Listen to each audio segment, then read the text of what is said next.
Bismillahirrahmanirrahim. Masya Allah. Tuan-tuan boleh masuk. Masya Allah.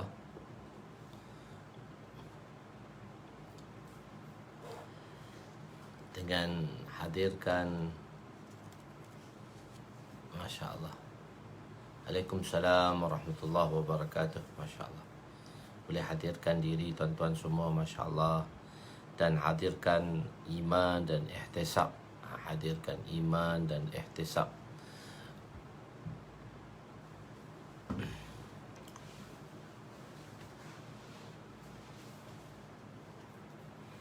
Iaitu kita yakin kepada Allah Subhanahu Wa Taala dan yakin pada janji-janjinya, dan kita yakin bahawa majlis kita ini dilingkungi oleh para malaikat, Masya Allah, dan dirahmatinya, Masya Allah, Masya Allah, Barakallah fih. Bismillahirrahmanirrahim. Assalamualaikum warahmatullahi wabarakatuh. سبحانك لا علم لنا إلا ما علمتنا إنك أنت العليم الحكيم ولا حول ولا قوة إلا بالله العلي العظيم ربي يسر ولا تعسر وتمم بالخير يا فتاح وبك نستعين نحمده ونصلي ونسلم على رسوله الكريم وعلى آله وأصحابه الفاتحين بهديهم إلى الحقيقة المجال أما بعض. أعوذ بالله من الشيطان الرجيم بسم الله الرحمن الرحيم والعصر إن الإنسان لفي خسر إلا الذين آمنوا وعملوا الصالحات وتواصوا بالحق وتواصوا بالصبر صدق الله العظيم. وقال النبي صلى الله عليه وسلم لا يؤمن أحدكم حتى يحب لأخيه ما يحب لنفسه. وقال النبي صلى الله عليه وسلم نظر الله امرأ سمع مقالتي فوعاها ثم أداها كما سمع رب مبلغ أو آمن سامع أو كما قال عليهم الصلاة والسلام. Ya, kita berada pada muka surat 397 hari ini.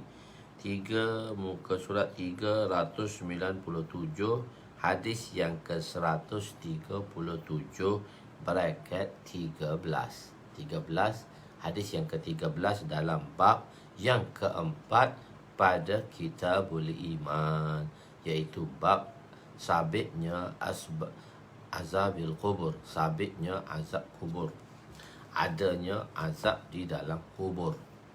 Bismillahirrahmanirrahim.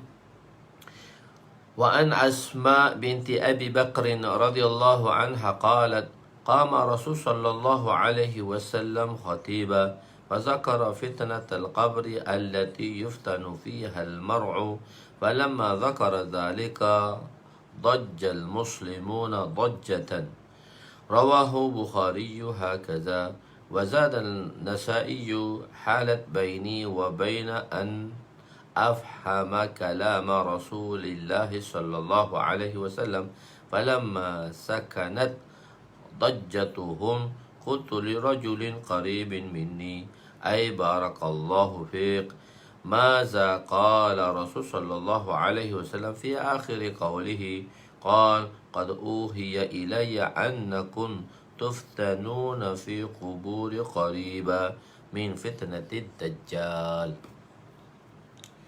Sayyidatuna Asma binti Abu Bakar radhiyallahu anhu, terjemuh bin Abu Bakar tapi baca binti Abi Bakar, itu kaedah bacaan lah, dipanggil i'rab di dalam bahasa Arab.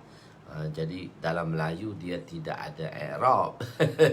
Dia cuma ada ism saja, nama saja, kata nama dan kata perbuatan dan kata hubung, begitu. Tapi dalam Arab ni dia ada i'rab. Sebab tu kita baca An Asma'a binti Abi Bakr, terjemah Sayyidatuna Asma binti Abu Bakar radhiyallahu anhuma, dua-dua sahabat. Rasulullah SAW telah bangun berkhutbah dan baginda telah menyebut tentang fitnah kubur yang seorang itu akan diuji di dalamnya. Apabila baginda menyebut tentang perkara tersebut, orang Islam mula berteriak, menangislah. Menangis dengan kubur ni, Allah menangis. Diriwayatkan daripada Imam Bukhari begini, Imam Nasai, dalam riwayat Imam Bukhari lah, dalam Imam Nasai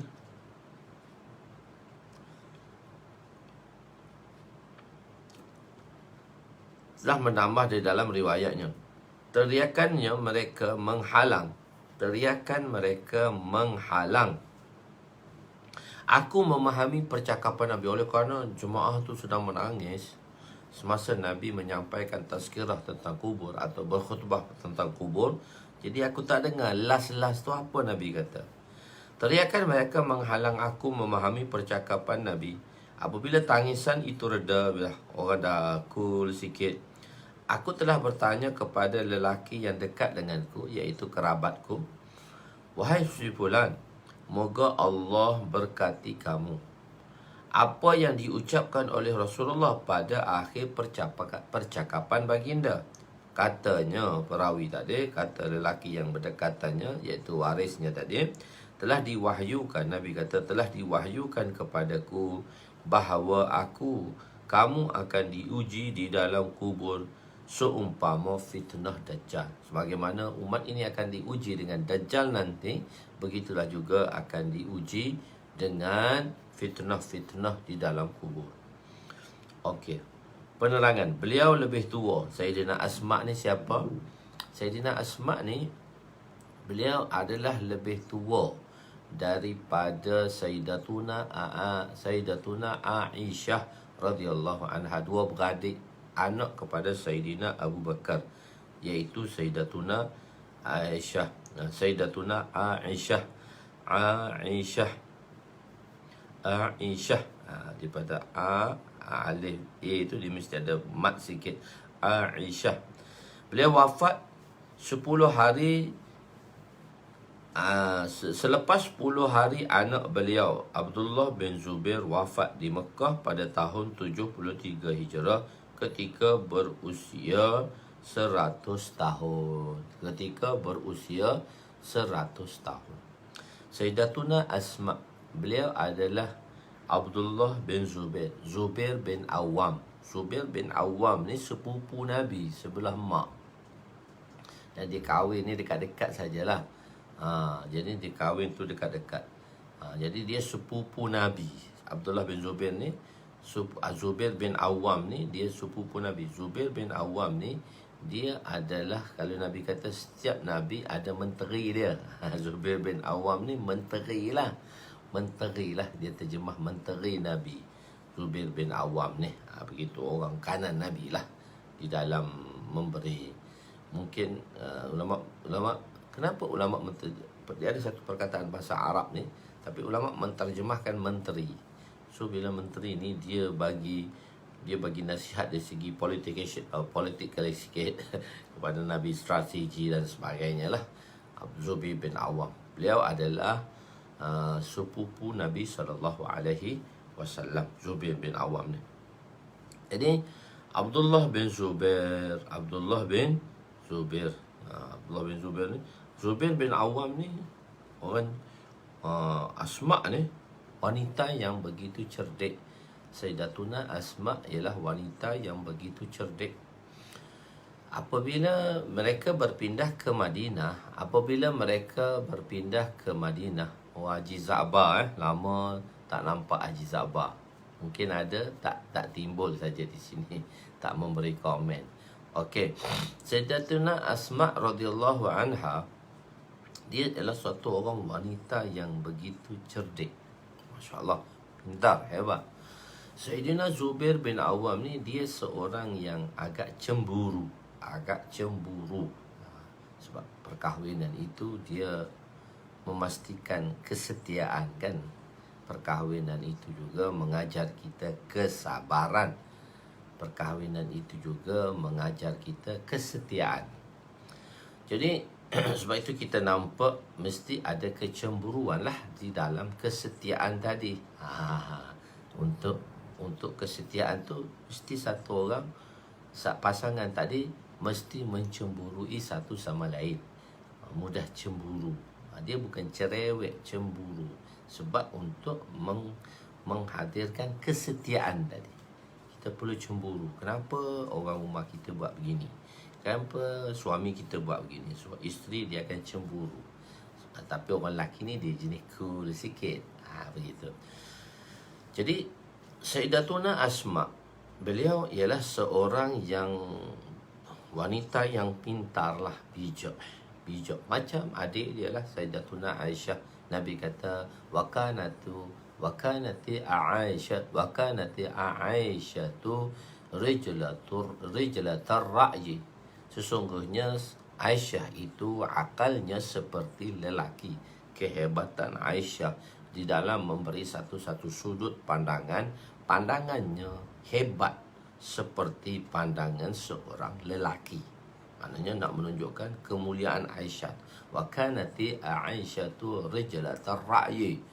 Sayyidatuna Aisyah itu adalah akalnya seperti lelaki. Pandangan-pandangan, buah-buah fikirannya itu bergenas seperti pandangan seorang lelaki. Okey. Balik pada Sayyidatuna Asma. Jadi mereka berpindah ke Mekah. Bila mereka berpindah ke Madinah, mereka ada rumah, dalam rumah mereka ada kebun. Kebun mereka kan dibuat dengan apa? Dibuat dengan dia ada haid kan, kita katakan kebun tu dipanggil haid dalam bahasa Arab, tembok. Jadi adalah satu orang wanita, ada satu orang Ansar, orang Muhajir, dia berniaga di kebun. Dia berniaga di kebun, dia sandarkan perniagaan dia tumpang kat kebun tadilah, kat pagar tu, pagar tembok tu dia berniaga. Jadi benda ni di luar pengetahuan Sayyidina Zubair radhiyallahu anhu. Jadi Sayyidina Asma dia kesian kepada lelaki Muhajir tadi berniaga. Tapi kalau dia beritahu secara terang-terangan untuk meminta keizinan daripada Zubair bin Awam, suami dia, membenarkan bahawa lelaki Muhajir tadi berniaga di situ, maka bila minta direct, Zubair tak akan bagilah. Zubair cemburulah, kenapa minta orang lelaki tu berniaga kat pintu pagar tu. Pagar tu pun mungkin dia tak pintu pagar lah. Maknanya pagar tu dia salah satu pagar kan. Di luar pagar tu duduk berniaga tu pun tak nampak kat dalam. Sebab pagar tu dia bukan buat dengan jaring. Pagar tu dia buat tembok. Tembok tu dibuat dengan tanah kan. Tanah. Jadi bila duduk luar pagar tak nampak dalam pagar kawasan rumah tadi. Bila tak nampak dalam pagar kawasan rumah, tapi dia tak nampak sebab dia mungkin sebelah belakang. Jadi Asma faham, Asma perasan lah. Jadi dia nak minta kebenaran suami dia supaya suami dia benarkan. Kalau minta direct, mungkin suami dia ni kan, saya dah beritahu, suami isteri ni dia perlukan kesetiaan. Atas kesetiaan itu perlu ada kecemburuan. Tapi janganlah melampau sangat cemburu tu, semua kerja tak boleh buat. Begitu. Mana dia mesti ada kecemburuan untuk menimbulkan kesetiaan di dalam satu-satu perkahwinan tadi. Okey. Jadi dia pun nak minta macam mana nak luluskan projek ni. Maksudnya macam mana nak luluskan permohonan dia ni. Cara minta kan banyak. Jadi pandai-pandailah macam mana nak memujuk suami untuk meluluskan sesuatu permintaan ibu-ibu atau kakak-kakak dalam majlis kita ni, untuk membenarkan suaminya membenarkan dia untuk luluskan satu-satu permohonan tadi, supaya dapat diluluskan. Jadi dia dipikir macam mana. Suami dia cemburu tu tadilah saya beritahu, atas dasar kesetiaan. Khair. Jadi dia pun berkata kat suami dia, Zubair bin Awam.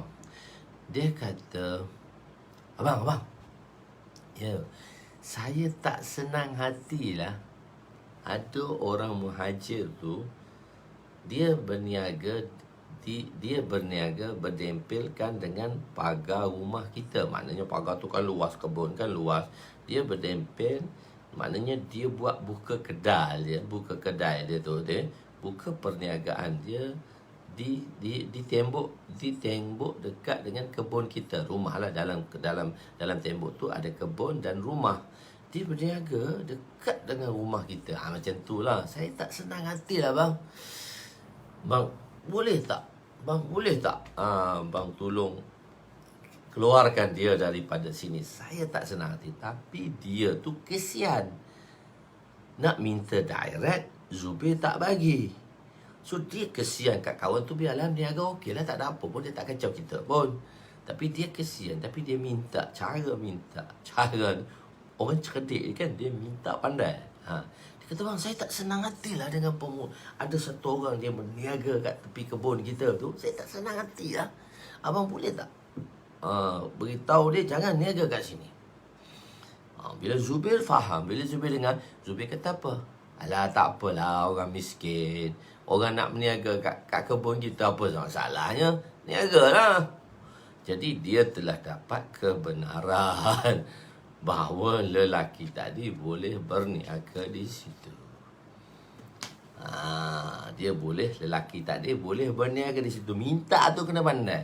Ibu-ibu kalau nak minta sesuatu dengan sang suami, mesti pandai. Mesti pandai. Politik lah sikit. Sebab suami dia ni setia pada isteri dia, tapi dia agak cemburu lah. Mana boleh orang lelaki lain cemburu, tak ada. Jadi itu nama dia bijaksana dalam memohon perkara. Jadi Sayyidatuna Asma binti Abi Bakar, dan beliau ada anak lah, Abdullah bin Zubair. Abdullah bin Zubair ni saya dah ceritakan macam mana hebatnya. Bukan helah, kepandaian lah kita panggil dia. Apa ya? Dalam peperangan dia tak panggil helah. Helah tak boleh. Dia panggil apa dalam satu bahasa, satu kaedah tu saya terlupa pula dah. Tak apa, nanti bila dah datang beritahu. Okey. Helah lah, bukan penipuan. Okey. Jadi di sini ialah, jadi beliau Sayyidina Abdullah bin Zubair ni meninggal bila dia telah berperang lah. Dia telah berperang, dan sebenarnya Abdullah bin Zubair ni dia telah menakluki Mekah. Dia bangkit menentang kerajaan Bani Umayyah. Masa itu dipimpin oleh Yazid bin Muawiyah. Dan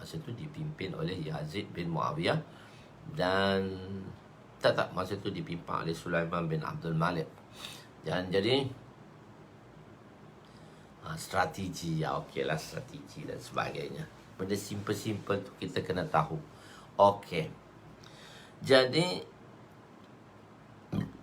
muslihah, itu perkataan yang saya nak tu. Muslihah sudah keluar. Terima kasih Ustaz Lutfi. Khair. Jadi dia meninggal satu hari lah sebelum. Tapi benda ni nanti kita kisahkan dia. Saya nak ceritakan dia di dalam peperangan nanti lah. Nanti kisah peperangan. Cuma saya nak bagi tahu lagi satu, asal saja Tuan Asma ni, beliau ada satu jubah Tayalisi. Jubah ini jubah Nabi SAW. Jubah ni jubah Tayalisi daripada Yaman yang dihadiahkan kepada Nabi SAW. Dan jubah ni selepas wafatnya Nabi SAW berada di tangan Sayyidatuna Aisyah radhiyallahu anha. Tapi setelah Sayyidatuna Aisyah radhiyallahu anha meninggal, dia muda 10 tahun pada Asma, tapi dia meninggal dulu. Sayyidatuna Asma umur dia 100 tahun baru dia meninggal. Jadi dia meninggal selepas 100 tahun, umur dia 100 tahun. Jadi dia ada jubah. Jadi Sayyidatuna Aisyah radhiyallahu anha telah memberikan jubah tadi kepada Sayyidatuna Asma, berada di tangan Sayyidatuna Asma radhiyallahu anha. Dan Asma ni apabila budak-budak Madinah, kanak-kanak demam ke, siapa-siapa demam ke, maka dia akan ambil jubah Tayalisi Nabi tadi, dia akan celup dalam satu bekas, dan dia celup, dia rendam, dia pun angkat, dan air tu dia bagi minum pada siapa yang demam sebagai ubat demam. Panadol tu, air itu bertindak sebagai Panadol. Kenapa?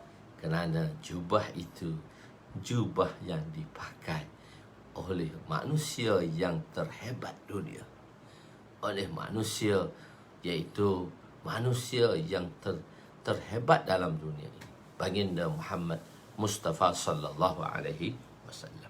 Okey.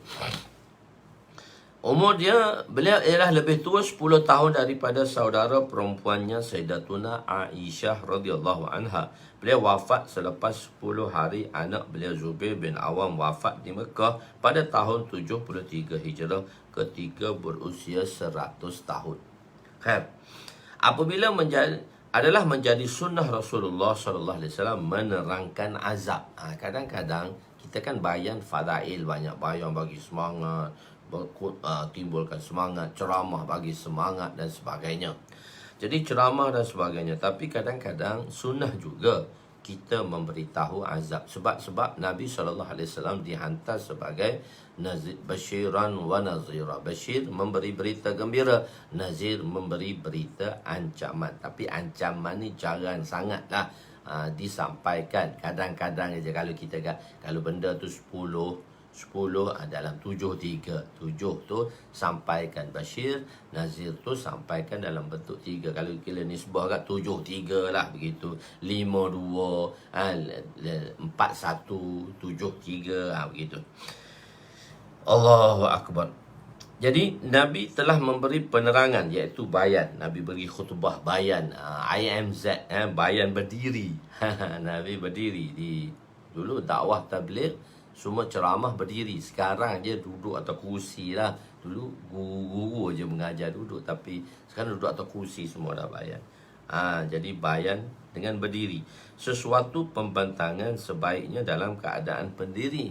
Sebab tu bajet negara, bajet tahunan berdiri berapa jam. Menteri Keuangan akan duduk berdiri untuk bajet. Untuk cerita bajet, dia duduk tak semangat. So berdiri, dia nampak hebah, dia nampak semangat.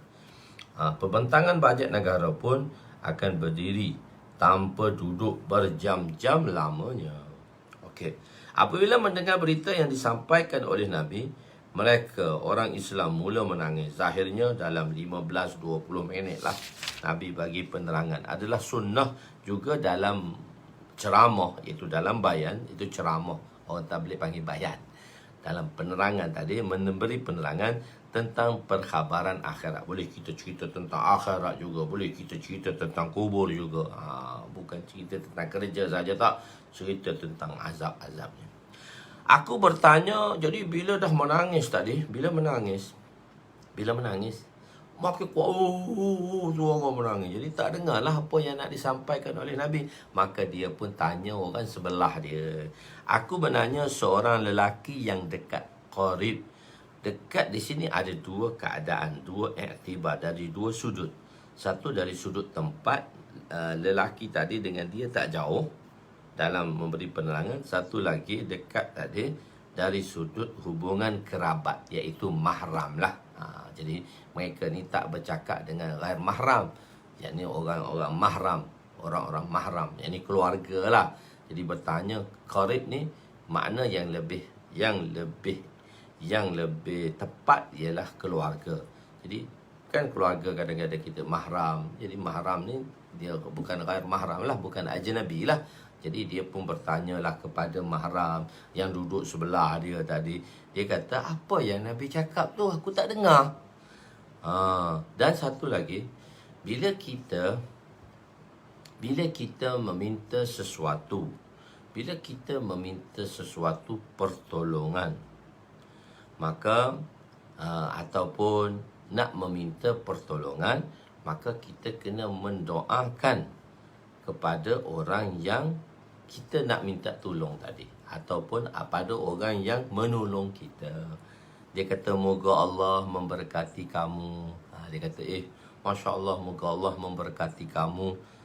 Jadi kita sepatutnya mendoakan untuk orang yang menjawab soalan kita. Kita patut mendoakan banyak orang yang menyelesaikan masalah kita.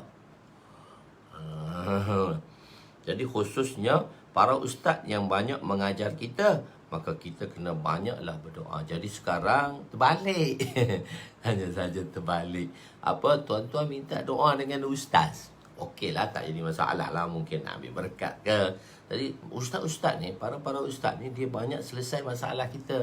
Kita tanya masail, kita tanya masalah, dia tolong jawab. Maknanya dia telah menyelesaikan masalah kita. Jadi sepatutnya orang yang menyelesai masalah kita ni, kita lah kena doa kat dia. Jadi tuan-tuan, jangan lupa puan-puan dan tuan-tuan, jangan lupa untuk berdoa pada kami semua asatizah ni, pada kami ustaz-ustaz ni. Masya Allah, mungkin tuan tanya masalah pada kami ustaz-ustaz ni, kami akan bagi tahu. Sepatutnya tuan-tuan kena banyak doa. Tapi sebaliknya, tuan-tuan kata ustaz minta doa ya. Ya tak apa, kita doa. Tapi tuan-tuan jangan lupa untuk berdoa kepada para ustaz, para asatizah. Banyak mereka ini membantu kita dalam menyelesaikan masalah. Tapi kecuali tuan-tuan yang tak nak suka ustaz-ustaz itulah. Kita faham sendiri agama, Quran, hadis ni kita faham sendiri. Jadi kita tak perlu ustaz-ustaz. Tak, kita perlu kepada ustaz-ustaz. Kita perlu kepada ulama-ulama kerana mereka lah banyak menyelesaikan masalah kita. Okey. Penghormatan kepada orang yang menjaga solatnya. Jadi Allah Ta'ala juga memberi penghormatan kepada orang yang menjaga solatnya di dalam kubur. Hadis yang ke-138 bracket 14. Wa an Jabirin radhiyallahu anhu anin Nabi sallallahu alaihi wasallam, "Iza udkhila al-mayyitu qabra mathalat lahu al-syamsu inda ghurubiha fayajlisu yamsahu 'ainaihi yaqulu da'uni usalli rawahu Ibnu Majah." Sayyidina Jabir radhiyallahu anhu meriwayatkan apabila daripada Nabi SAW bahawa baginda bersabda, apabila satu mayat dimasukkan ke dalam kubur, digambarkan kepadanya matahari menjadi seolah-olah hampir tenggelam. Maka dia akan duduk dan menyapu kedua matanya dan sambil itu berkata, "Tinggalkanlah aku untuk aku menunaikan solatku."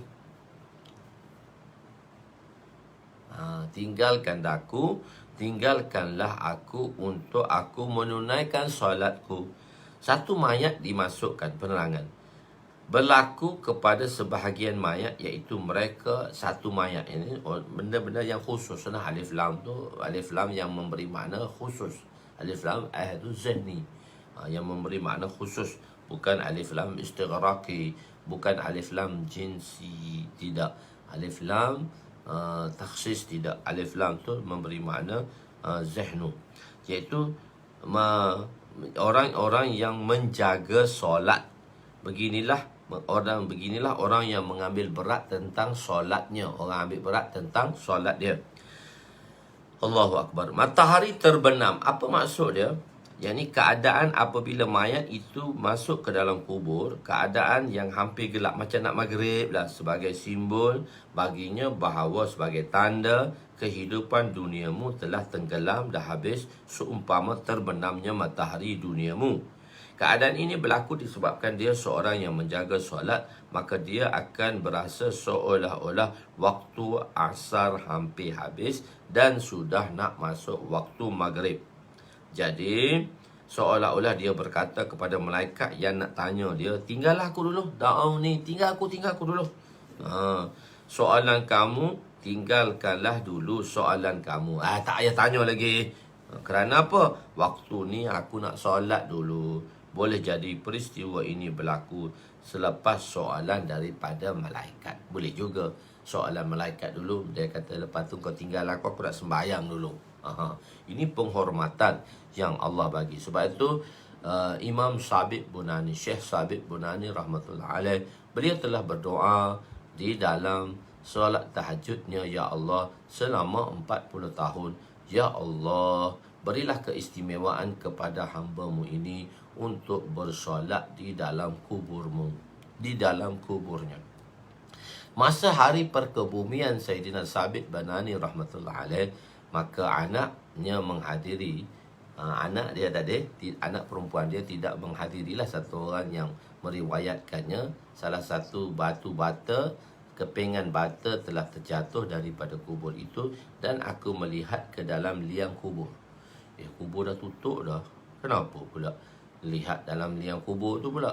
Tuan-tuan tak boleh nak gambarkan kubur macam tu. Macam mana kubur boleh lihat liang, boleh lihat pula tidak, kau tubuh tutup macam tu. Di negara Arab dia begini. Kubur mereka ada satu-satu bahagian kubur mereka. Kawan-kawan yang belajar di Mesir kan, kawan-kawan di belajar di Syria, kubur ni dia macam ni. Dia akan letak mayat dulu di dalam satu kubur ya, yang disimen apa semua, dia tutup saja. Bawah tu dia tutup. Yang ditutup, dan beberapa bulan mayat tu akan reput. Lepas tu dia akan keluarkan mayat tu macam di Mekah apa semua kan. Dan dia akan letak di bakek tu. Bila dia letak di bakek tu, dia letak satu tempat dulu. Kubur tu akan reput, masuk tulang-tulang tu dia akan pindahkan sebab kawasan tu kecil kan. So dia bila nak mati. Tapi bila dia dah meninggal, bila dah meninggal lepas beberapa bulan mayat tu tak reput, so dia akan pindahkan tempat yang baik.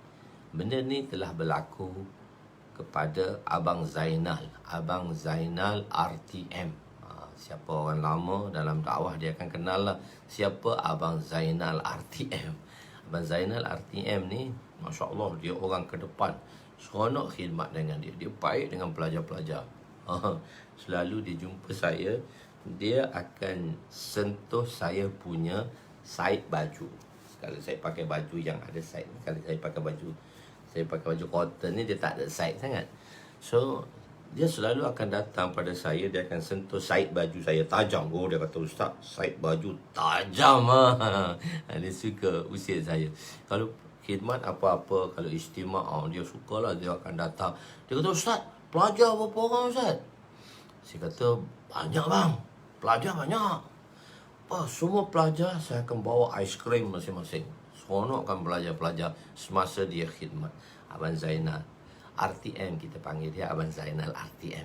Dan beliau meninggal semasa keluar masturat jemaah masturat di Mekah.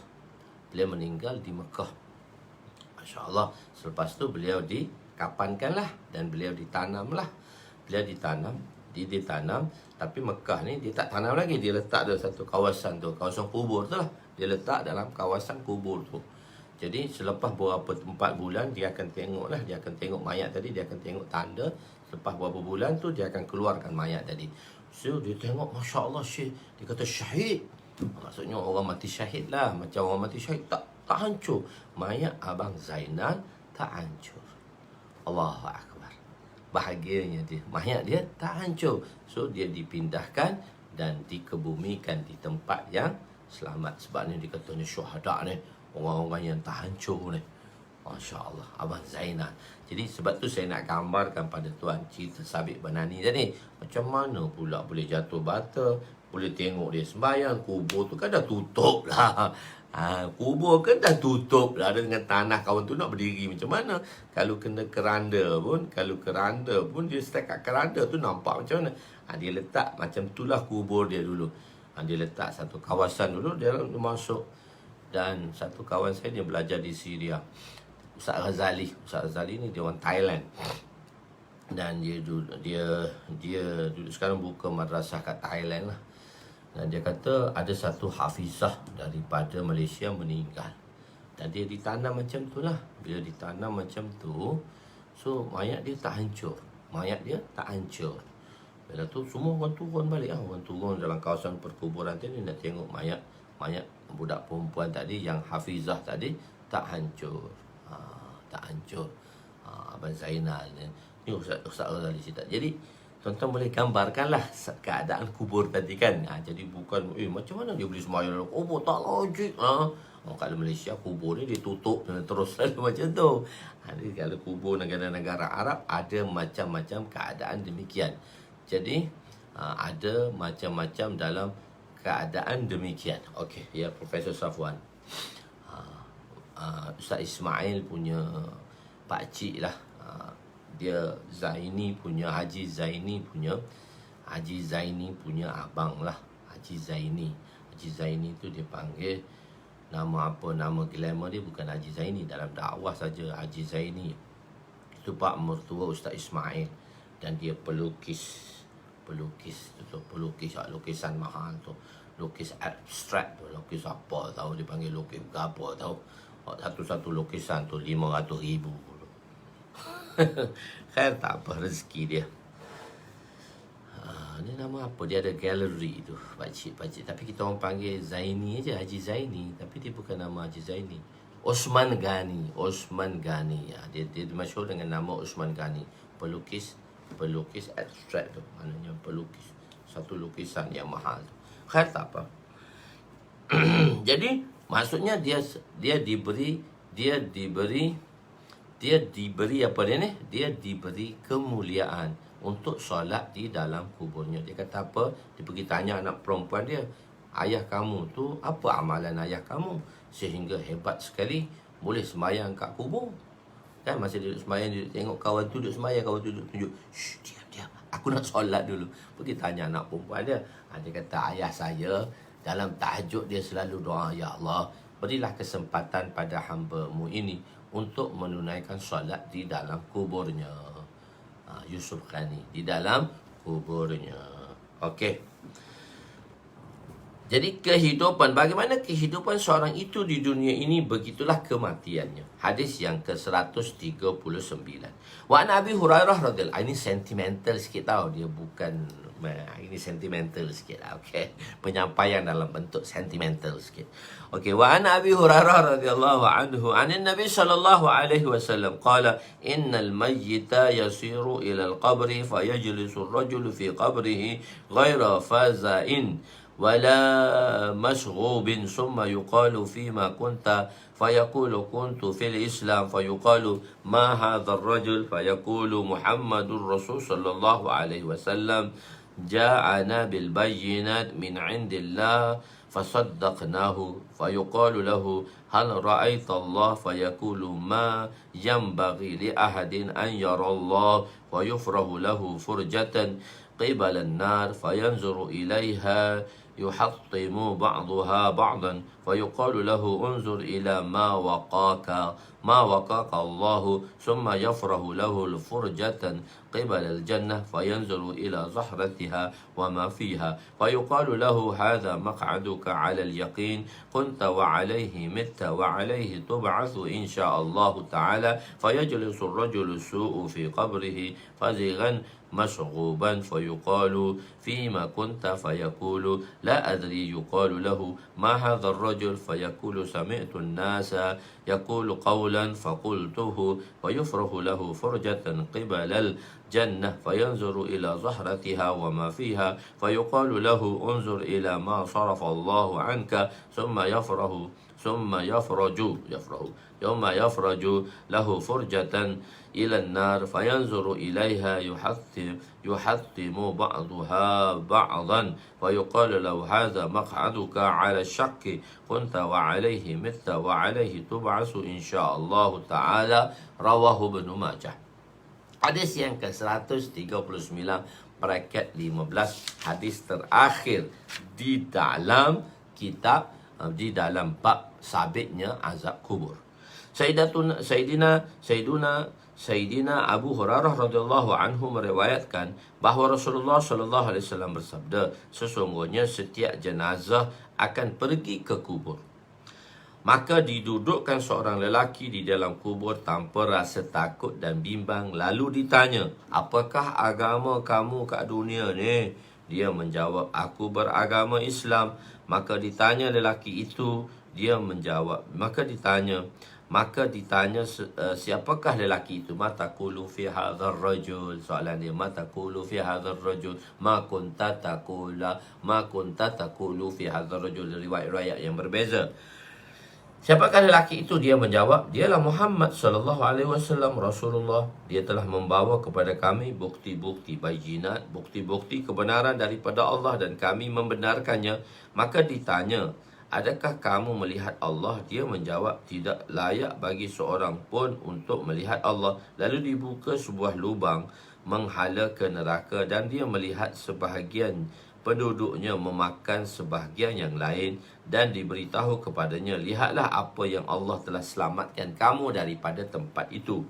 Kemudian dibuka satu jendela ke arah syurga, maka dia melihat kepada kecantikannya dan apa yang ada di dalamnya. Lalu diberitahu kepadanya, inilah tempat kamu yang kamu telah hidup dalam keadaan yakin kepada Allah di dunia ini, dan kamu mati dalam keadaan sedemikian juga, dan dalam keadaan yang sedemikianlah kamu akan dibangkitkan insya-Allah nanti. Dan didudukkan seorang lelaki yang jahat dalam kubur mereka, dalam kuburnya dalam keadaan takut dan bimbang. Lalu ditanya, apakah agamamu di dunia? Dia menjawab, la adri, aku tak tahu apa pun. Maka ditanya lagi, apa pendapat kamu tentang lelaki itu, iaitu Rasulullah sallallahu alaihi wasallam? Dia menjawab, aku mendengar seorang ramai mengatakan sesuatu, maka aku berkata sedemikian. Lalu dibuka untuknya satu jendela daripada arah syurga, dan dia melihat kecantikannya dan apa yang ada di dalamnya. Lalu dikatakan kepadanya, lihatlah apa yang Allah telah palingkannya daripada kamu. Kemudian dibuka untuknya satu lubang daripada arah neraka, dan dia lihat di dalam neraka itu sebahagiannya memakan sebahagian yang lain. Lalu dikatakan kepadanya, inilah tempat kamu. Kamu hidup dalam keadaan syak dan kamu mati dalam keadaan itu, dan dalam keadaan itu juga kamu akan dibangkitkan nanti insya-Allah taala. Hadis riwayat Imam Ibnu Majah. Apabila penerangan, sedikit sahaja sebab penerangan sebelum ni telah diterangkan. So, walaupun hadis panjang, penerangannya hanya sedikit sahaja. Apabila jenazah orang Islam dimasukkan ke dalam kubur, maka dia pun duduk dalam kubur tanpa rasa takut dan gabra. Fazi'an, rasa gabra. Tak ada gabra langsung. Dia akan berada dalam keadaan tenang. Mayat tadi akan dalam keadaan tenang, selesa, Masya Allah. Kalau ulama-ulama tu diberitakan Sibawih ni adalah guru Nahu, ulama Nahu, guru kepada Imam Sibawih, guru kepada Imam Akhfash. Imam Akhfash ni anak murid kepada Imam Sibawih. Imam Akhfash ni kalau dia belajar Nahu, dia akan rakan takrar dia, rakan perbincangan dia tak ada orang. Dia berbincang dengan kambing. Selepas dia belajar dengan tuan guru dia, maka dia pun cakap depan kambing tadi. Dia beritahu kambing, gini kita belajar gini, nahu ni gini, marfu' gini, marfu' ada 8, mansub ada 12, majrurat ada 2. Dia cerita, marfu' ada 8 lah. Marfu'at ada 8 mansubat ada 12 2 marjururat dia kata tu marfu', mansubat, majrurat. So dia takrar lah, dia ulangkan pelajaran dia depan kambing. Oleh kerana dia suka takrar, dia suka ulang, maka Nabi kata, ulama kata apa dia? Iza karrara takrar. Kaf kecil, iza karrara, bila satu orang tu dia suka takrar, dia ulang pelajaran dia, karrara, maka dia akan jadi kekal, dia akan jadi mantap. Dia mantap lah. Iza karrara karrara, mula dengan kaf atau dengan qaf. Iza karrara karrara, dia ulang qarar, dia dah jadi mantap dah. So dia duduk ulang pada kambing dia. Maka Imam Akhfash menjadi Imam Nahu. Imam Akhfash, Syekh Akhfash, Imam Akhfash telah menjadi Imam Nahu kerana takrar dia tadi, kerana ulangan dia tadi. Tapi kambing tetap kambing lah. Kambing tu tak boleh jadi alim. Mana kambing boleh jadi alim? Jadi dia pun pegang janggut kambing. Pegang janggut. Kambing, dengar ni, aku nak cakap kat kau. Dia pegang janggut, dia pegang telinga kambing. Pegang telinga kambing, dia pun cakap. Lepas tu dia lepas kambing tu kan, lepas telinga mengiling lah. Oh, dia kata kambing ni tak faham ya. Dia pun ulang lagi. Dipegang telinga. Lepas tu dia lepas kambing tu. Kambing tu kena pegang telinga, mengiling lah. Sebab mengiling tu tak faham. Tapi mengiling tu tak faham. Tapi orang India kiling tu faham. Faham? Dia healing tu dia faham. Pelik India kan. India Pakistan. Kau faham ke ni? Faham dah tu dia healing. So, kambing tetap kambing tapi Akhfas menjadi imam Nahu. Imam Nahu. Imam Akhfas menjadi imam Nahu. Kambing tetap kambing lah. Tapi Imam Akhfas dia nak murid kepada Sibawayh. Sibawayh ni Sib tu dalam perkataan bahasa Farsi. Sib tu memberi makna apple. Muka dia macam apple. Tak handsome-nya. Muka tu macam apple. Tak handsome. Sibawayh. Gelaran dia Sibawayh. Imam Sibawayh rahmatullah alaih. Dia adalah guru kepada Imam Akhfas rahmatullah alaih. Sibawayh ni. Sibawayh ni dia hebat tau. Maka bila masuk dalam kubur. Cerita ulama-ulama kata. Bila masuk dalam kubur. Malaikat tanya. Marabbuk ma kunta taqulu fi hadzal rajul. Ma dia kata ma tu ma apa? Ma istifham ke? Ma mausulah atau ma mausufah atau ma nafiyah? Kan ma kan banyak. Ma mausulah, ma mausufah, ma nafiyah, ma kafah, ma istifhamiyah. Ma saja ada 5 orang. Ada 5 ma dalam Arab ni.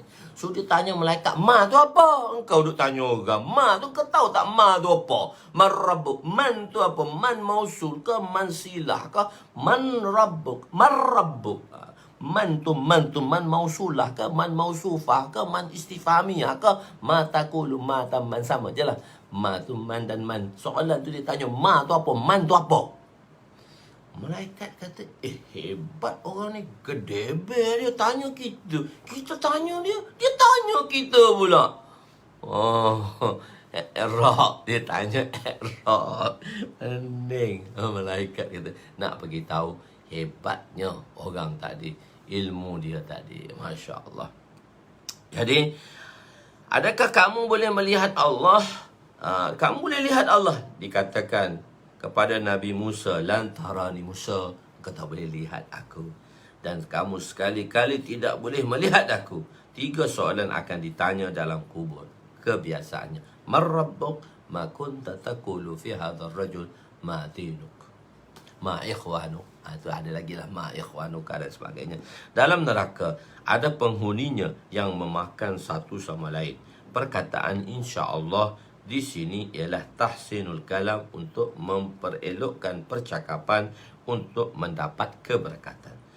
Maka makan satu sama lain maksudnya bahan kepanasan neraka. Ini kita akan belajar neraka di dalam kitab tahar, dalam kitab solat. Nanti kita akan belajar neraka. Neraka ni dia akan bernafas 2 kali setahun. Neraka boleh nafas hadis Nabi SAW, Nabi beritahu tu dalam kitab solat. Nanti habis ni kita nak masuk kitab solat kitab solat. So habis bab ni saya akan masuk terus kitab solat. Yang ada sikit lagi dah. Bab berpegang teguh ni pun ada banyak, ada juga dalam berapa tahu.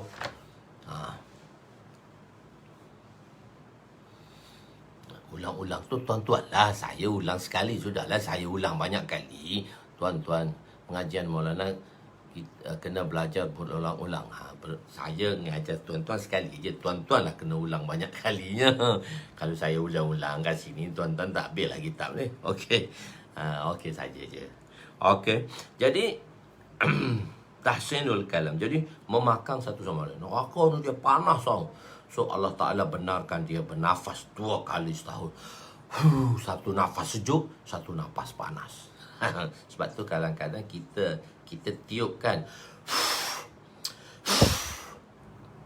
Kalau air panas kita tiup untuk sejukkan air tu. Tapi kalau badan kita kalau air tu panas kita tiup untuk sejukkan. Untuk sejukkan badan kita. Panas tu, panas. Untuk sejukkan badan, untuk sejukkan. Kalau panas untuk sejukkan, sejuk untuk panaskan. Panas tu kena panaskan, sejukkan badan kita. Dia pandai hembusan. Okey. Jadi dikatakan kepada Nabi Musa, lantaran ni Musa, kau tak boleh tengok aku. Dah kita jelaskan dah kenapa kita tidak boleh melihat Allah SWT. Jadi jika kamu lihat pada satu tempat yang mana kamu dapat melihat pada Bukit Tursina yang dipancarkan nur ilahi tadi, tajalli Allah Ta'ala, maka jika dia kekal di situ, maka kamu akan dapat melihatku. Tapi tak boleh lihat, Allah itu nurun ala nur. Kamu sekali-kali tidak akan dapat melihatnya. Neraka. Jadi perkataan insya-Allah di sini bukan insya-Allah. Tak, insya-Allah tu maknanya memberi makna keberkatan nama Allah. Dibuka pintu syurga dan ini akan bertambah lagi kedukaan orang tersebut. Kalau orang tadi, orang syurga dia tunjuk neraka dulu supaya tension. Bila buka syurga seronok gembira setelah mendapat kesenangan daripada kesusahan. Tapi orang neraka pula ditunjuk syurga seronok. Dia kata itu bukan tempat kau. Tempat kau dalam api nanti. Begitu. Wallahualam.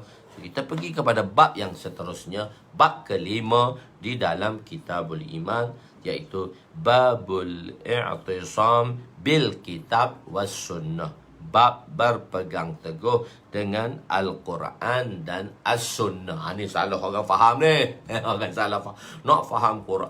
Kita nak Quran hadis je. Kita tak nak ulama. Kena ada ulama. Nak faham Quran hadis ni, kau tak faham sendiri. Nahu pun kau tak pas. Macam mana kau nak faham benda-benda yang Allah Ta'ala bagi tahu? Kita nak faham Quran hadis ni, belajar 8 tahun ilmu funun, ilmu alat tu.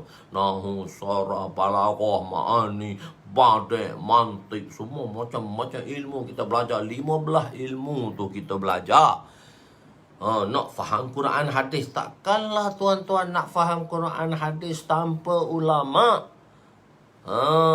Ni mari ustaz-ustaz muda-muda ni mari mana pula tak tahulah. Faham ni, kena faham ni dengan pemahaman ulama-ulama. Kita kena faham, kita tak boleh faham sendiri. Betul kita berpegang teguh kepada Al-Quran dan Sunnah, tapi ada di dalam Al-Quran Sunnah itu ada lagi kan ijma' dan qiyas. Itu kita panggil dia syariat. Okey. Pada kurun pertama dan kurun kedua, 100 tahun pertama daripada 1 Hijrah kepada 100 Hijrah, kita panggil dia kurun pertama. Daripada 101 Hijrah hingga ke 200 Hijrah, kurun kedua. Maknanya dalam 200 tahun. 100 tahun pertama, 100 tahun kedua. Tiada keperluan menceritakan bab ini sebab tak ada keperluan lagi. Masa tu zaman mujtahid kan. Zaman setiap orang hebat, setiap orang dengan ilmu masing-masing. Setiap orang adalah kebanyakannya mujtahid. Mujtahid ni ramai zaman dulu. Zaman tahun kedua tu, ulama-ulama mujtahid datang selepas sahabat tu. Tahun kedua, tahun kurun kedua tadi. Jadi ramai orang. Jadi orang-orang yang cerdik pandai, cendekiawan semua masa tu. Jadi masa tu oleh kerana hidup dengan berpegang dengan Al-Quran dan Sunnah, dan mereka memahami Al-Quran dan Sunnah tadi kerana ilmiah mereka, maka musannif kan dah kurun ke-8 ni. Musannif ialah ulama kurun ke-8. Jadi masa tu tergugat dah orang dengan sunnah-sunnah ni. Orang tergugat dah dengan Al-Quran ini. Maka musannif pengarang telah membawa bab ini. Pada zaman Sayyidina Ali pun dah wujudnya firqah-firqah yang batil, firqah-firqah yang serong, dimulai dengan mazhab Khawarij yang mana telah keluar daripada mentaati Sayyidina Ali, dan mazhab Qadariyah. Qadariyah ni yang mana tidak mempercayai takdir. Ada orang tak percaya takdir dah. Qadariyah dia kata takdir, segala perbuatan kita tidak termasuk di dalam takdir Allah Ta'ala. Ni ada golongan-golongan ni dah datang. Jadi sebab itu ulama telah menyusun-nyusunkan hadis yang sesuai dan diletakkan topik dan dalam satu-satu topik untuk menjelaskan suasana pada ketika itu. Begitu. Jadi musannif, mereka ini telah melakukan ihdas fiddin, hadasa, ihdas pembaharuan pada agama. Ihdas fiddin, pembaharuan. Dia ada ihdas lidin, pembaharuan, maknanya pemaslahatan di dalam agama. Ihdas fiddin, ihdas lidin. Dia ada dua, ihdas fiddin, ihdas lidin. Hak tak bolehnya ihdas fiddin, pembaharuan pada agama. Ihdas lidin, pemaslahatan di dalam agama. Dia lain. Dia bahasa Arab dia lain. Ihdas lidin, ihdas fiddin. Hak tak boleh ni ihdas fiddin. Ihdas fiddin, iaitu pembaharuan pada agama. Oleh itu mereka melakukan pembaharuan, iaitu bid'ah pada agama. Bab ini dibawa untuk memelihara umat daripada terjebak di dalam perkara-perkara tersebut. Ulama telah membuat satu bab yang menerangkan kepentingan untuk berpegang teguh dengan Al-Quran dan Sunnah. Ni bab ni kita penting nak pegang teguh kepada Al-Quran dan Sunnah supaya umat terselamat daripada fitnah. Jadi ulama lah yang akan menyelamatkan umat itu daripada fitnah. Okey, tak apa. Tak apa. Boleh pergi dulu siapa yang begitu. Jadi dalam bab yang terbaik menerangkan kitab inilah yang ditulis oleh Imam Bukhari. Lepas tu Sahibul Masabih banyak beriktimat, banyak bergantung kepada penulisan Imam Bukhari di dalam terjematul babnya, sebagaimana yang telah beliau bawa dalam hadis innamal a'malu binniyat. Imam Bukhari bawa hadis pertama, maka pengarang musannif, pengarang Masabih pun bawa hadis ini, dan begitu juga dibawa oleh pengarang kedua, begitu. Jadi meletakkan bab pada permulaan kitab kerana bab ini berkaitan dengan keimanan dan menyentuh isu-isu yang berat. Jadi bab berpegang teguh, cuma innamal a'malu, Imam Bukhari letakkan dia di bab berpegang teguh kepada kitab dan sunnah ni. Imam Bukhari dia letak depan, dia letak dalam bab iman. Tapi Imam Bukhari dia letak bab ni di akhir kitab dia. So dia sebenarnya satu-satu penulisan tu dia ada satu maksud yang nak disampaikan. Jadi hadis-hadis ni kadang bab-bab ni diletak awal, kadang-kadang bab-bab ni diletak belakang, mengikut kesesuaian pada zaman itu dan mengikut apa yang nak dijelaskan oleh pengarang pada zaman itu, apa penyakit umat pada zaman itu, dan macam mana nak menyelesaikan, macam mana nak memberi ubat kepada penyakit-penyakit yang dialami oleh masyarakat dan umat pada masa itu. Maka kitab-kitab itu ditulis atas maksud yang berbeza. Hadis yang sama, tapi pemahaman hadis tadi disusun oleh ulama dan nak menjelaskan situasi-situasi semasa yang berlaku kepada masyarakat, yang penyakit-penyakit yang dialami oleh masyarakat pada zaman itu dan pada ketika itu. Sebab itu kalau kita nak memahami sesuatu kitab, sebab tu saya kata bila kita nak condemn satu-satu kitab, kita kata siapa ni kata amal tak tahu apa ni, hadis dhaif ya. Orang tak kenal siapa Maulana Zakaria rahmatullah alaih. Siapa Maulana Zakaria rahmatullah alaih, penulis syarah Bukhari, 50 tahun ngajar hadis Bukhari. Takkan dia tak tahu pun dia nak masuk hadis dhaif tu, hadis maudhu' lagi. So kadang-kadang orang tak kenal biodata, biografi pengarang. So orang macam-macam mentohmah dan mengatakan ulama-ulama. Sebab itu kita berlapang dada dan kalau kita tidak mencemuh, kalau kita mencemuh pun kita tidak mencemuh melebihi had. Sebab kita tak tahu keadaan orang masa tu. Sebab tu kita buat kerja dengan ausat, bersederhana. Kita menentang pun, kalau kita tak suka pun jangan terlampau, jangan hulu. Kalau seronok pun gila sangat ke, jangan hulu, jangan terlampau gila sangat. So dia tengah-tengah. Khairul umur, sebaik-baik pekerjaan itu ausat, berada di tengah-tengah. Jadi ulama telah jelaskan perkara ini. Kan? Perbezaan tadi. Jadi perkataan babul i'tisam. I'tisam ni ambil daripada perkataan apa? I'tasamu. Dalam ayat Quran kata i'tasamu bihablillahi jami'an wa la tafarraqu. Hablullah. Berpegang kamu kepada tali Allah. Hablullah. Hablullah itu tali Allah, merujuk kepada Al-Quran dan Sunnah. Hablullah tu Quran sajalah. Tak nak faham Quran, kita dah kata kita perlu kepada hadis Nabi. Oleh kerana itu, Imam Baghawi telah menamakan bab ini berpegang kepada, teguh kepada kitab dan Al-Quran. Dia hablullah saja, ambil perkataan i'tisam tu untuk hablullah, tali Allah. Tali Allah tu apa? Quran dan hadis. Okey. Sunnah. Okey, sunnah dari segi bahasa. Apa makna dari segi bahasa? Perkataan sunnah dari segi bahasa tak apa maksud dia? Dari segi bahasa dia memberi makna at-tariqatu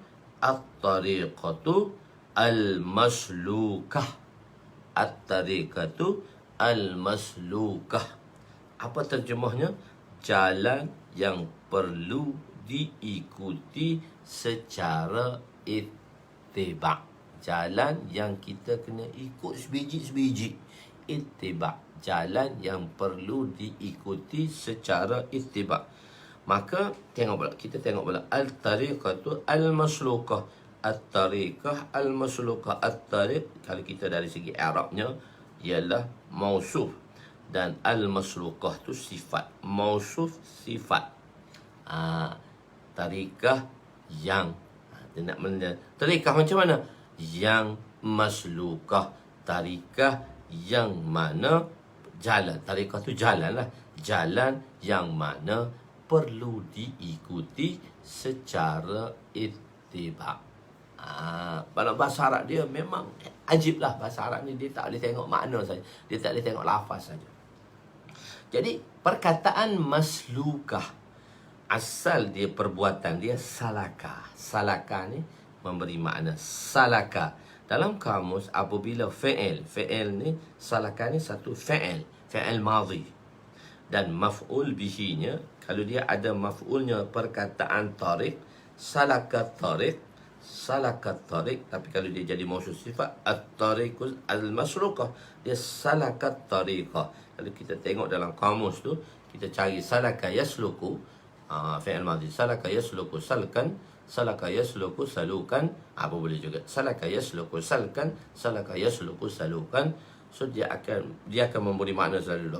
Subjek dia, predikat dia akan datang lah.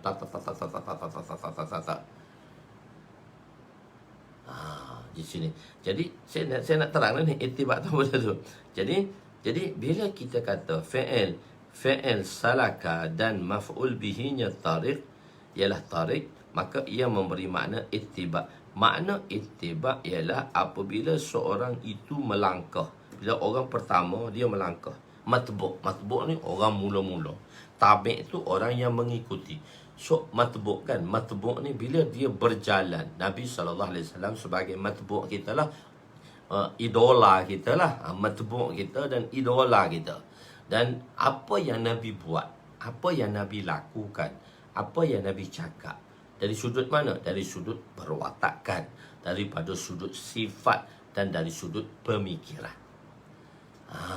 Dari sudut sifatnya, dari sudut zahirnya, kita panggil dia dari sudut zahirnya, dari sudut dipanggil surahnya, as-surah, daripada sudut zahirnya, daripada kepala kita sampai ke kaki kita. Macam mana kita nak warnakan dia, bagaimana wajah Nabi SAW, bagaimana yang digambarkan oleh Nabi, kena digambarkan oleh Nabi. Jadi di situ makna tiba' ialah apabila seorang tu melangkah, matbu' tadilah, orang yang nak diikuti tadi, dia melangkah, maka dia akan, bila melangkah di tempat yang lembut, di tempat kawasan yang lembut, bila dipijaknya, maka dia akan meninggalkan kesan daripada tapak kaki tadi. satu langkah tadi. Meninggalkan jejak. Jejak ini akan dikelihatan jelas apabila langkah dibuat di atas tanah yang lembut. Jelas. Amalan agama ni jelas. Adin, agama ni jelas. Dan orang kedua, tabi', orang yang nak ikut tu, orang pertama, matbu' tadi, mesti meletakkan kakinya di atas jejak orang yang pertama. So, orang pertama, dia meninggalkan jejak-jejak langkah. Tu dipanggil jejak langkah tu. Jejak para rasul. Jejak langkah rasul. Jejak rasul. So, nabi-nabi dan rasul meninggalkan jejak langkah. Jejak langkah. Dia ada satu langkah-langkah dia. Jejak-jejak langkah dia. So, jadi, maka orang kedua mesti meletakkan kakinya di atas jejak orang yang pertama, jejak langkah pertama. Maka perbuatan meletakkan jejak-jejak mereka, jejak-jejak langkah yang dilangkahi oleh matbu' tadi, orang yang pertama tadi, setelah diikuti orang kedua, langkah dia tu satu je. Langkah dia tu satu saja, iaitu kita panggil dia ittiba', melangkahi di atas langkah yang telah ditinggalkan. Itu kita panggil dia ittiba', ikut bulak-bulak lah. Itu kalau segi bahasanya. Sunnah itu maksudnya. Jadi di situ ialah ittiba' tu, dulu saya dah terangkan dulu sikit. Ittiba' tadi daripada surahnya, iaitu daripada gambaran luaran Nabi, senyum Nabi, mana tawa Nabi, mana macam mana serban Nabi, macam mana reda Nabi, macam mana jubah Nabi, luaran Nabi dipanggil surah. Begitu. Dan seterusnya ialah sirah. Sirah tu akhlak Nabi. Akhlak Nabi. Dan sarirah itu risau dan fikir Nabi. Risau dan fikir Nabi. Itu dia panggil jejak langkah Nabi. Okey. Sunnah itu dari segi bahasa. Dari segi istilah. Apa itu istilah? Sunnah dari sudut istilah. Okey. Sunnah dari istilah ialah perkataan Nabi. Sunnah ni apa yang kita maksud? Perkataan Nabi lah, perbuatan Nabi lah, dan takrir Nabi. Perkataan, perbuatan, dan takrir Nabi. Perkataan kita panggil dia qaulun Nabi. Perbuatan kita panggil dia fi'lun Nabi. Takrir.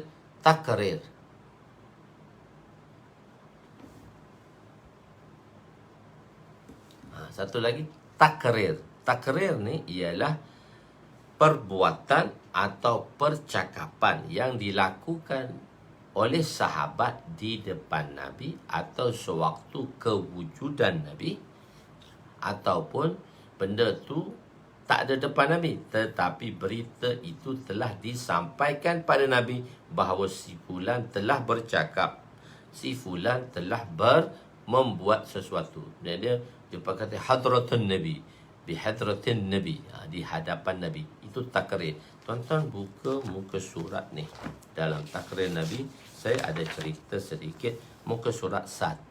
Muka surat 1. Penerangan tentang takrir. Makna takrir Nabi ialah seorang melakukan perbuatan atau menyebut suatu perkataan di hadapan Nabi sendiri, sedangkan baginda tidak mengingkarinya dan tidak menegahnya. Bahkan Nabi berdiam diri dan mengukuhkannya. Nabi berdiam diri. Wa qarrara, Nabi mengukuhkannya. Apa maksud mengukuhkannya? Nabi bersetujulah. Nabi akui, mengakui. Mengukuhkannya. Jadi sepatutnya bracket mengakui. Sebab saya sebenarnya tak nak guna perkataan mengakui. Saya nak gunakan perkataan mengukuhkan. Bila saya buat perkataan mengukuh, sampai saya membracket perkataan mengakui. So dia qarar ni, takrir, wa qarrara. So nak terjemah qarrara tu. Jadi dia ada dua, mengakui dan mengukuhkan. Wa qarrara tu saya terjemah mengukuhkan. Tapi bila terjemah mengukuhkan, saya bagi kitab ni pada satu orang alim. Pasal Maulana apa tahu di Gombak tu, dia Hanafi, tapi dia orang Pakistan. Maulana apa dah dekat Gombak tu, yang tu Maulana apa tahu, dia mengajar masjid-masjid tu. Saya bagi kat dia. First time dia pegang kitab ini, pap dia tengok atas makna qarrara tadi. Dia buka, saya bagi hadiah kat dia kitab ni, dia pun buka selalu. Bila dia buka tu, kita sebab tu kan kadang kita tak perasan. Sebab tu kita memerlukan orang melihat apa yang kita tulis supaya kesesuaian dalam bentuk penulisan tadi. Dia buka muka surat pertama tadi, dia pun tengok. Dia pun baca takrir. Dia baca takrir. Saya tulis mengukuhkan. Saya tulis mengukuhkan. So dia panggil saya. Kata, Ustaz, mengukuhkan tu salah terjemah dia. Saya faham dah. Saya sebenarnya nak pilih mengukuhkan atau mengakui.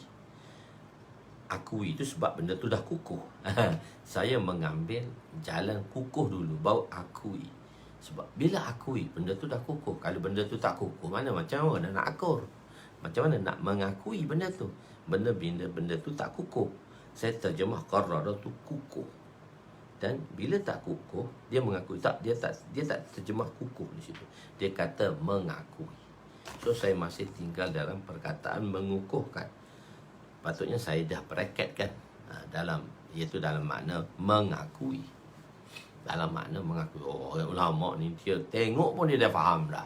Sebab tu saya suka bagi kitab ni pada ustaz-ustaz, so supaya saya dapat komentar yang bagus.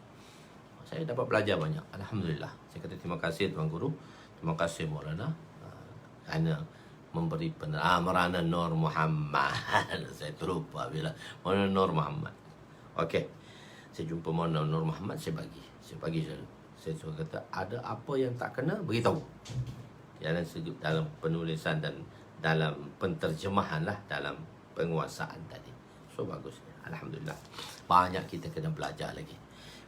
Jadi mengukuhkan, ini perkataan, iaitu perkataan Nabi dan perbuatan Nabi yang telah sabit dan diperkukuhkan oleh Nabi. Diperkukuhkan, maknanya disetujuilah. Senang bahasa dia, disetujuilah.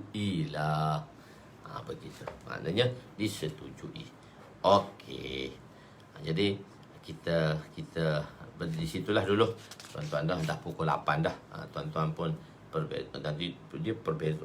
Benda ni benda penting, semua dah nak keluar dah. Pukul 8 dah tu pun. Saya boleh tengok jam dah pukul 8. InsyaAllah kita sambung esok pagi insyaAllah kita sambung tentang perbahasan ni balik. Semua saya nak masuk sedikit saja, saya nak briefing je ni.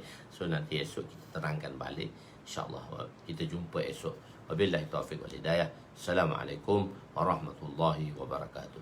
Ya awwalal awwalin wa ya akhiral akhirin wa ya zal quwwatil matin wa ya rahimal masakin wa ya arhamar rahimin. Zalamna anfusana wa illam taghfir lana wa tarhamna lanakunanna minal khasirin. Allahumma ighfir lana dhunubana wa wassi' lana khalaqana wa tajib lana kasabana wa kanni'na bima razaqtana wa la tuzhib talabana ila syai'in sarraftahu anna. Wa sallallahu ala sayyidina Muhammadin wa ala alihi wa sahbihi ajma'in walhamdulillahi rabbil alamin. Ya, diperakui lah. Diperakui, maknanya diperkukuhkan. Jadi mengakui itu diperakui lah. Kalau diperkukuhkan, diperakui lah. Betul insyaAllah. Itulah maksudnya. Iaitu mengukuhkan, diperkukuhkan dan disabitkan dan diperkukuhkan oleh diperakui. Itu dalam bahasa lawyer pun gitulah kali kot. Wallahualam. Selamat sehusuh.